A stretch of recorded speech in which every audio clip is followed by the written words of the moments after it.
I really couldn't celebrate it because, you know, I knew I had to get back and start training Monday. And I think after Steel City on Sunday, when everything's done, I can really just say, all right, I don't have to get up and ride tomorrow. I don't have to do this. You know, I think it'll really set in. All right, the new champ, James Stewart. Thank you. Congratulations, Ben. Thanks, Jeff.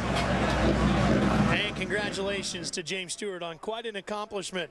Stay with us right here on Speed. This is the place to get dirty, or should we say sandy, from Southwick. We'll be right back. Motocross 338, riders out on the track, getting ready to go. You know, Toyota, of course, a big sponsor of the championship, and they're a large part of the story of Joe Gibbs Racing, which came onto the scene this year. We went to Huntersville, North Carolina to show you the Joe Gibbs Motocross team. The things I've been involved in, the NFL, motorsports, you're successful in those two sports based on your people. It's not going to be, you know, a technology thing. It's not going to be trick plays in football. It's going to be your people. One of the gifts my dad has is really just team building.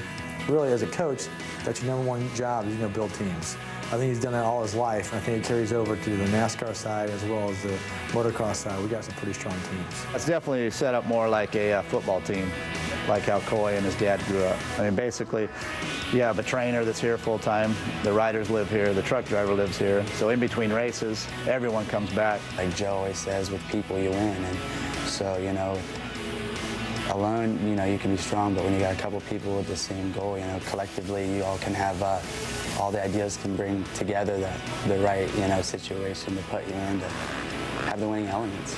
I see a lot of the guys out there on the factory teams that are successful year in and year out, but majority of those guys were never there in the beginning. And I think that's the fun part, to actually see it grow from, yeah, you're going to struggle the first year to when you're winning a championship. You know, no one's going to give you anything, and if it was easy, we probably wouldn't be doing it. How long it's going to take? I don't have a clue. In NASCAR over here, we won one race the first 3 years that we raced. Helps people recognize us in the pit area a little bit more because they, you know, kind of know who we are as far as the Gibbs name. So we found a great partner in Keith and Yamaha, a great major sponsor in Spike, and then Toyota's a big part of that. We got off to a good start, and we're going to be finishing up our first year here, but obviously going forward in the future, we want to be a major player in this for a long time.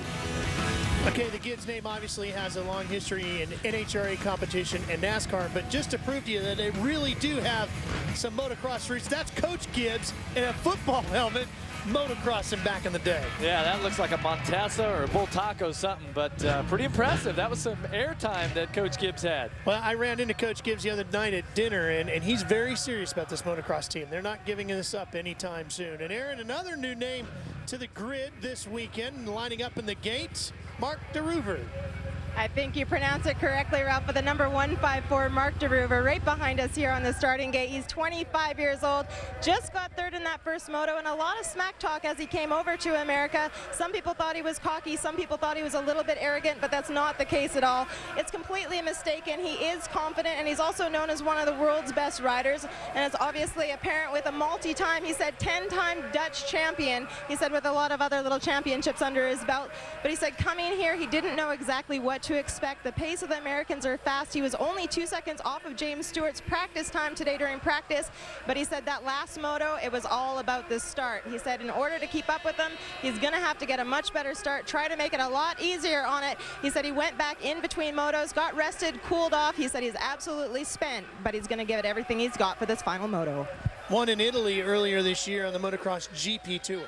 Yeah, he definitely has been flying. He's going to try to join Pierre Karsmaker, another Holland rider who won here in '76, so he may need a little luck. But look at the picture here. John Dowd, 43 years old. Number Just 16. An incredible Dowd, won here in '97 in the MX, won the lights overall in '98. He's the only rider on the starting line that has won here in Southwick. A New England native. Yes. And has a tremendous amount of fans all around the racetrack cheering him on. We were talking to his sister earlier today. She says he comes out and rides here every week with his kids. Knows the track very well. Here's our Suzuki starting grid, which is set by the fastest times in practice, and no surprise that the newly crowned champ, James Stewart, #1 on his #7. But there was some surprises like Gracyk and Hamlin, some of those guys really stepped it up here today. Qualifying was tough here because the first qualifying practice was actually faster than the second because of the track going away and getting rougher. So some of the riders are back in the pack, worked up there and got some pretty good qualifying times. Looking back through the field, Tyler Bright, 32nd. AC Ryan Clark on the 39. Some of the names we talk about on a regular basis struggling a little bit in the sand. Speaking of regular basis, oh boy. Here's #7, James Stewart. Has a shot of going perfect through the season. He's got 3 motos left to go, starting with this one. 30-second board is up. She's going to turn it sideways, head for the sidelines. They're going to drop the gate. James will be on a quest for another moto win. Won Moto 1 earlier today. Looking to James with his pre-race routine here, all fidgety, getting those goggles right. This is it. He needs to get a great start. Here we go from Southwick on speed.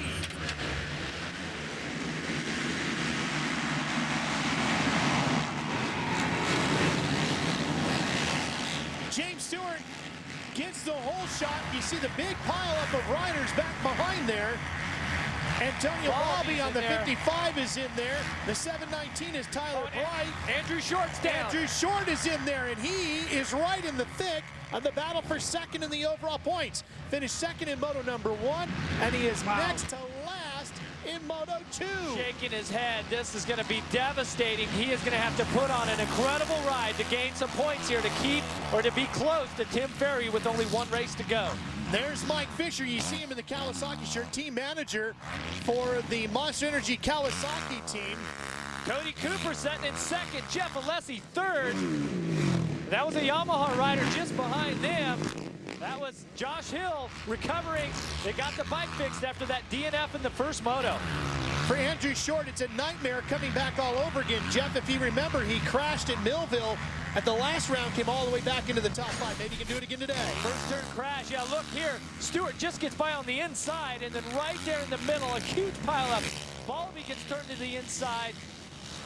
Wow, and look at that. There's a good 10, 12 riders. They got Nick Way was back there. Sneaking through there on the inside was Tim Ferry, who is battling with Andrew Short for that second position in the points. So Ferry with a huge advantage right now on Short.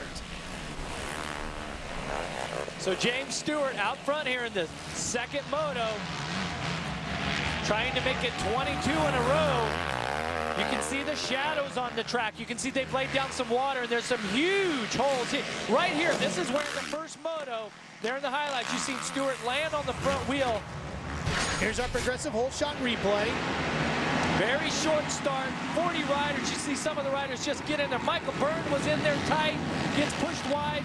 Another rider gets bumped, even entering the turn, but it's James Stewart at the line doing exactly what the Monster Energy Kawasaki rider has to do. Whoa, look at that moment right there. That's what James was talking about, how his bike set up. He doesn't mind the bike being too stiff because in those situations, it may be stiff, but he knows exactly what it's going to do. Let's take another look at that big pile up here, or this incident with Stewart. Now watch out, he comes in this inside line, and he's actually sitting down. Man. James talks about how he doesn't like the bike for the suspension to go through the stroke on the compression. That's why he likes it stiff. It's for those reasons, because if it goes all the way through the stroke and bottoms out, then does that, it's really going to rebound and just eject him off the seat. So there's method in his madness, I guess. But it's not comfortable for play riding. It's perfect for riding on the edge.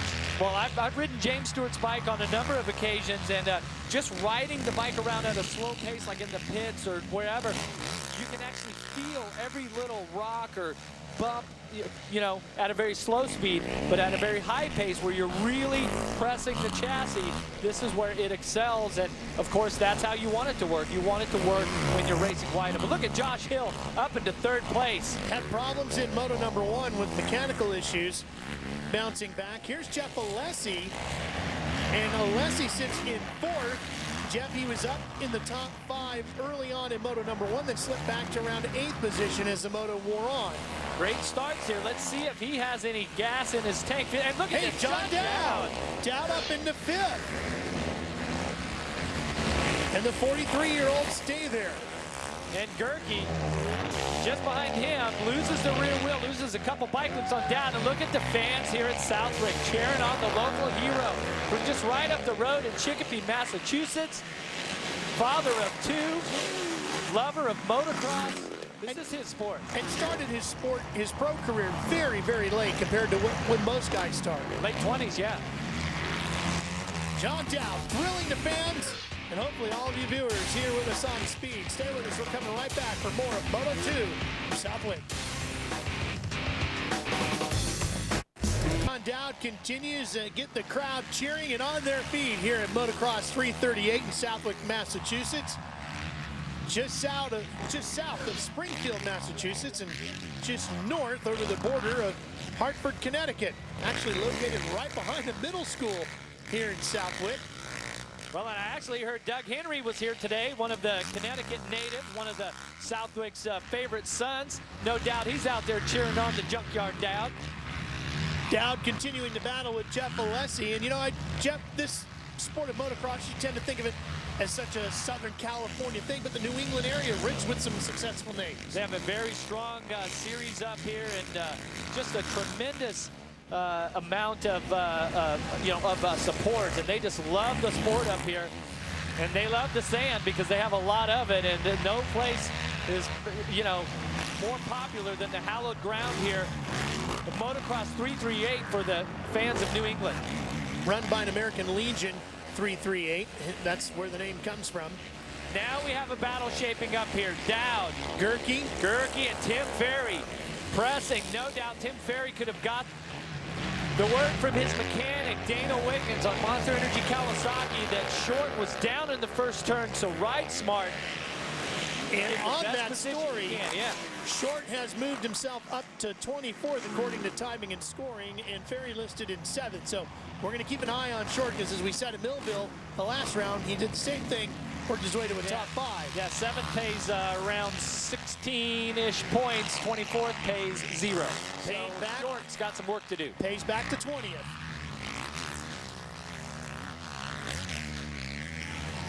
Here you see Ferry. Boy, if the Monster Energy Kawasaki crew can take 1st and 2nd in the overall point standings, that would be an impressive year for Mike Fisher and his gang. Well, and then they've also wrapped up the lights title with Ryan Villapoto, so no doubt they're working on all cylinders there. Ferry been battling through some injuries. Everybody's been really quiet about it, but I know he's been riding through some pain. There's some of the Kawasaki guys cheering him on right now. And you saw the points. Happy with this ride. You saw the points as of now. If the race were to end right now, boy, Ferry would have gained a lot of points back on Andrew Short, Aaron. Well, guys, Tim Ferry is known as an excellent sand rider, but he said that he did not get any type of practice whatsoever this week. Didn't even get to throw his leg over the bike. In fact, due to the hurricane that went through Florida, it completely drought out his track at home, the one that was completely filled with sand. So coming here this weekend is sort of this cold turkey. He's out there just riding, trying to salvage any points he can. Well, Timmy's a veteran. He knows how to ride the sand. He knows how to race motocross, and he's doing a phenomenal job right now when he's moving his way forward. And hopefully for his sake, he's going to get a little cushion going into that final moto or final race over Andrew Short, who really was surging in the points battle for 2nd overall. So Tim Ferry actually salvaging a pretty good day here. We'll see if he can work his way past the veteran John Dowd here in the closing laps. Of course, Aaron, talking about tropical storm Faye blowing through Florida this week. And a lot of these riders living in Florida, including James Stewart, our race leader. Yeah, that was putting down a tremendous amount of rain there, especially up where we run Daytona Supercross around that area. 22 inches of rain in a day or so. So Ferry just coming out here cold turkey. But you know what? At this point of the season, you know, if you miss a week of practice like that, it's really not that big a deal because your fitness foundation, your time on the bike and everything is so solid, okay? Probably helped him out because he's more rested. Let his muscles and everything recover, his body and his energy level recover. There's the 154, Marc De Reuver. You see, by the way, our clock ticking down to the top of the screen. Remember, the Moto is 30 minutes plus 2 laps. We're under 21.5 minutes left to go here, plus those 2 laps. There's Gery, just pushed him wide. Just took the position back from De Reuver. Probably wasn't expecting that, but Gery, now on the 450 KTM, really has found a good position where he is comfortable inside the top 10. Jeff, De Reuver battling for 7th and 8th position right now. He said after Moto #1, he was worn out. The pace of racing here at Southwick with these American riders, he said, was the fastest, hardest racing he's done in a long time, and he was flat worn out. No surprise that maybe he's just out of energy. Yeah, and most of the riders that come from the GP, their comments are that here in the U.S., from the drop of the gate to the checkered flag falling, the intensity is so high and the aggressiveness. Where I've attended some of the GP rounds, and my impression was, I mean, the riders are ultra talented. Don't get me wrong; they've got some serious speed, but it was that intensity at the beginning and at the end that they didn't have. And De Reuver, wow, he's getting a little taste of it here today. And he laughed at you when you suggested maybe he should show up at Anaheim for the first round of Supercross. He said, no way, not unless I get a whole bunch of practice. Well, and that's the thing. He has so much respect for these riders. He really, him coming over, he wasn't looking to show anyone up. He was just really wanting to come over here and have some fun in the greatest motocross championship in the world. So far he has. Now getting the second moto here at Southwick, he might not have the same attitude that he did the first moto. Here's Ferry on the inside and down. Well, Aaron, we're hearing some interesting things about the mechanical setup of Zach Osborne's bike. Yeah, very interesting weekend for him. Not only a carbon fiber casing, but I was just informed by Davi Millsaps, the industry guru himself, that Zach Osborne ran out of gas during that first moto. That's why we saw him go back to the pits. What they have done to fix that problem, he's actually installed an oversized gas tank to try to keep a little additional fuel in there to get him through this second moto.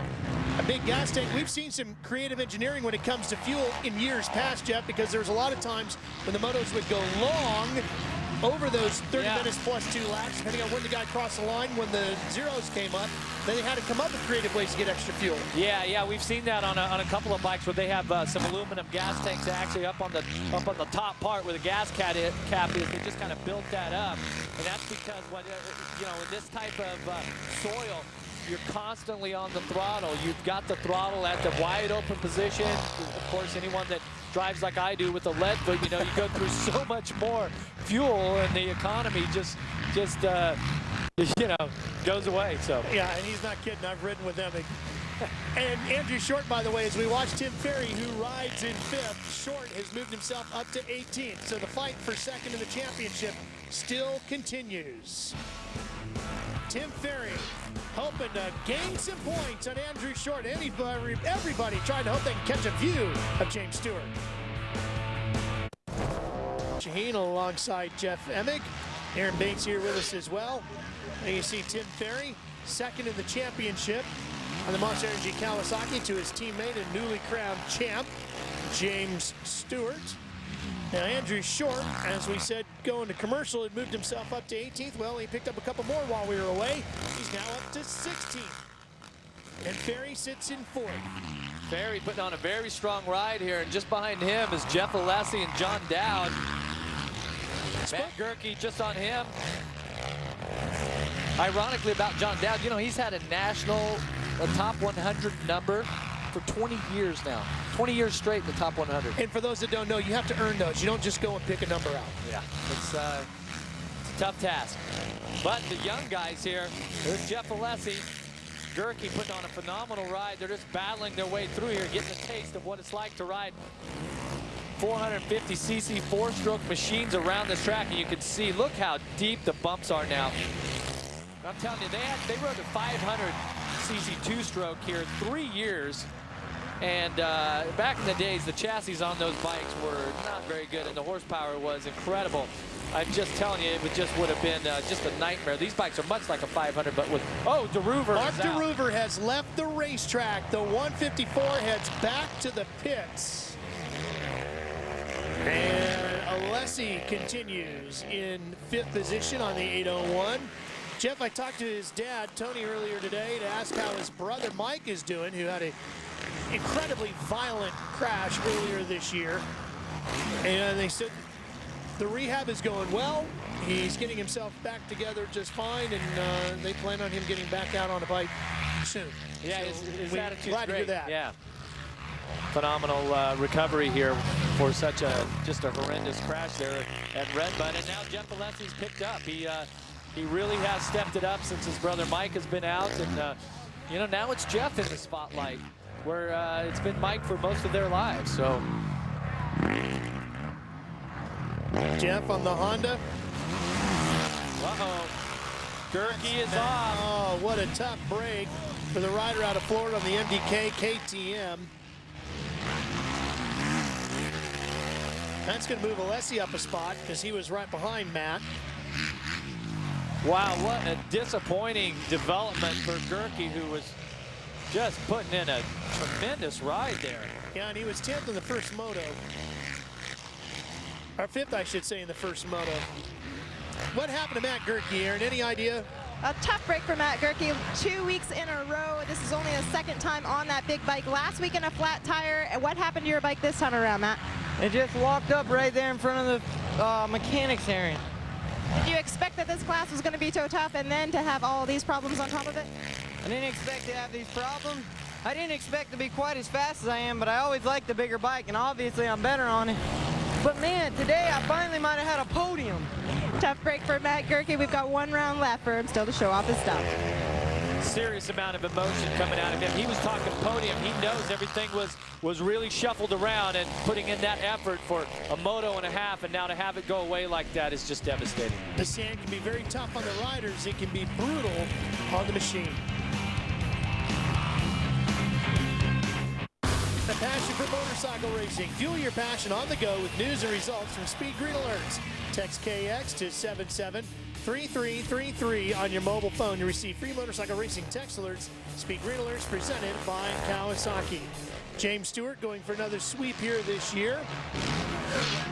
Looking to do the 2-moto sweep here.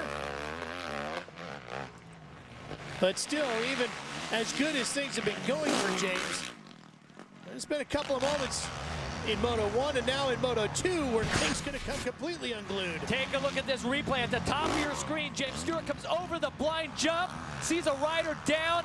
How he manages to go to the left side, I do not know. It's that type of luck and that type of stuff to go 24-0. You have to be a little lucky. So, I mean, that's crazy. That could have gone either way right there. That's crazy. That would have been an injury, possibly for both riders. Can you imagine what the guy standing there must have thought as he saw Stewart come flying over that hill? That was close. Oh, but he's still up and going. The win streak is still rolling along here. He's got around 11 minutes and 2 laps to go here to wrap up Moto number 2. And maybe this is what Ricky Carmichael was talking about, how the nervousness starts to set in when you start to get closer. Yeah. First moto, James Stewart, he said he had more of those close calls than what we even saw in our highlights. Okay, now this one, he's gonna. That was huge, right there, same spot. Oh yeah, Aaron's gonna quiz him on that one after this moto for sure. Oh boy. Jeff, he's going to have 2 motos left to go from Steel City, which you'll see here on Speed in the coming days. What do you think? Where does this put James Stewart if he's able to do that too? Because he won the Motocross Championship now, which was the one thing that he really wanted to cross off his list of to-dos. He said he wasn't really thinking about the perfect season, but obviously now he has to. Well, once you get close enough, it's. I think he understands the distinction here, and that he would join Ricky Carmichael as the only rider to ever have a perfect season, and that's something pretty special. And why would you back off at this point? Apparently issues for the 719 too of Vince Freeze, Cape Girardeau, Missouri. Let's see what happened here. Watch the circle. Yeah, watch the spot shadow here. He hits the pole, goes into the crowd.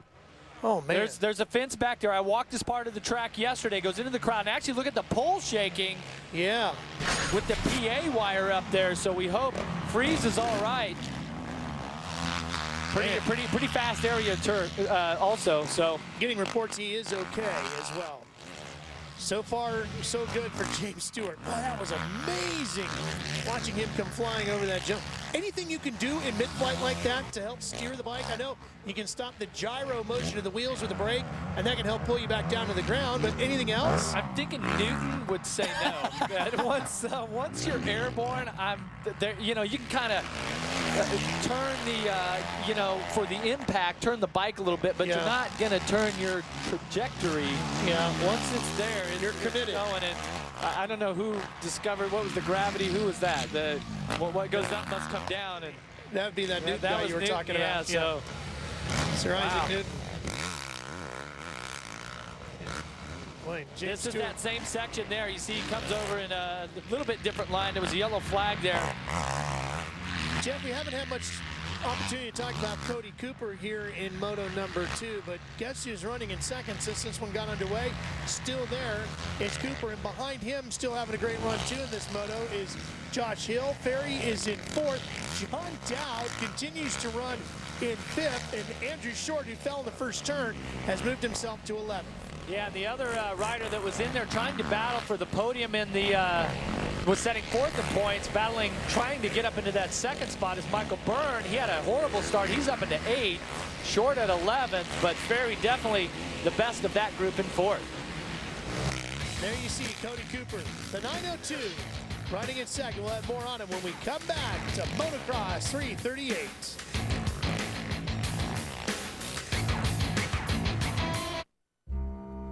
Welcome back to Southwick, Massachusetts. Guys, you're taking a look at number 902 of Cody Cooper. What a performance by him so far, especially after what happened last weekend in Millville. He ended up dragging his left toe, got it caught underneath the bike a little bit, and what happened, he almost lost his big toenail.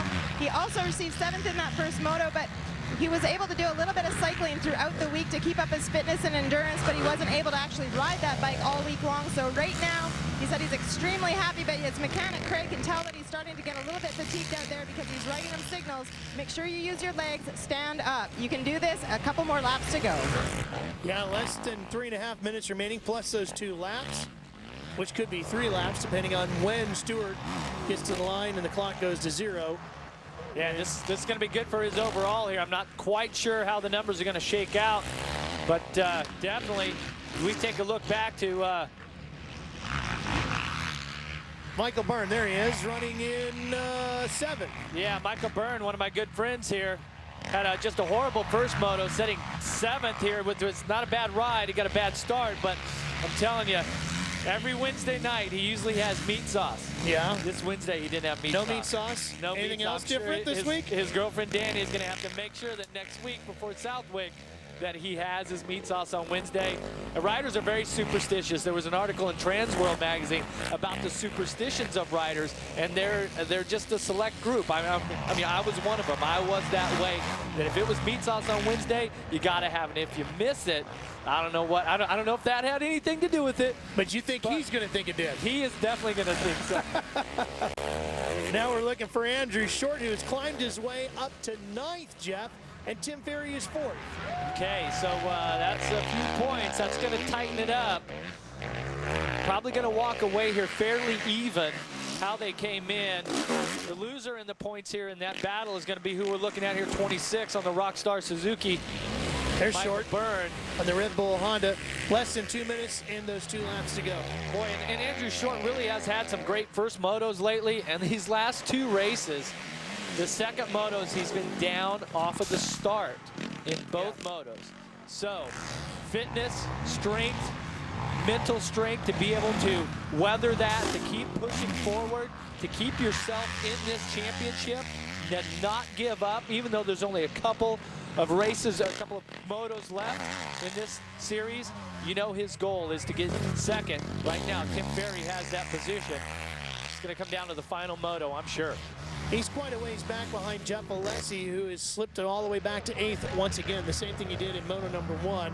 So I don't know if Short, with the amount of time that's left, just at a minute now, and those 2 laps, is going to be able to catch Jeff Alessi and maybe pick off one more spot. Ferry, meanwhile, probably not going to catch Josh Hill. Big gap between those two. And Dowd is about 9 seconds behind him. So Tim might be able to hold on to 4th, but what a great run by John Dowd. Yeah, 14 laps in the book for our leader here. James Stewart still on cruise control. He might think about backing it down, which he has. His last lap was a 2:11.3. He turned a 1:58 on Saturday, so he's wicking down a little bit. His best lap of the day was a 2:03 so far. We'll be back to wrap things up with the checkered flag here at Southwick. Cross champion is on his way to his 11th overall win as he takes the white flag for the 2008 season. On his way to his 22nd Moto win out of 22. 2 more to go, and he can have a perfect season if he can sweep the final round at Steel City. But things haven't been exactly easy for him today. Watch this. This one, he gets down in this hole and the bike kicks to the inside. And this one was huge here as he comes over the blind jump and the rider was down. Just unbelievable to save that one. Here he's off the track, squares it up. But just an unbelievable day here in season for James Stewart. Winning here today, he will tie McGrath on the all-time wins list in motocross with 15 wins. That's 6th.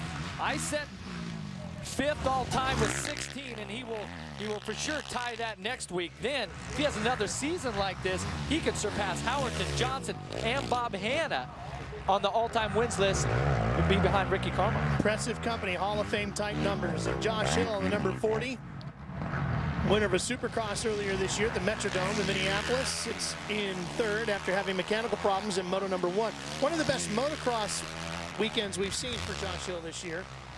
Well, outside that first Moto DNF, but he's been riding very strong this weekend, and just Yamaha has had a lot of problems this season. They just are really working hard, but it's just sometimes just doesn't come together, and that's when you really have to work even harder, knuckle down, keep going, just like James Stewart has.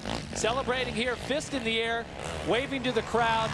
Spoke with them a week and a half ago, and he says, you know, this type of fist pumps and whatnot, by no means am I trying to be disrespectful to my competitors, because I respect all those guys out there. He just really is soaking it all in, and his new attitude, he knows this, you know, this could be the last time that he races Southwick. I mean, we hope not. No, but you never know. He is really soaking it in, and he is enjoying it, and the fans are giving it right back to him. The Southwick faithfuls. Over a 30-second lead between him and Cody Cooper, who sits in 2nd. It was through this section earlier today where he rode the front wheel for a while and things could have gotten out of control, but instead he's going to make his way to the checkered flag for his 22nd Moto win of 2008 and his 11th overall victory of the season. The newly crowned champ James Stewart has done it once again. We'll talk to him when we return to Southwick.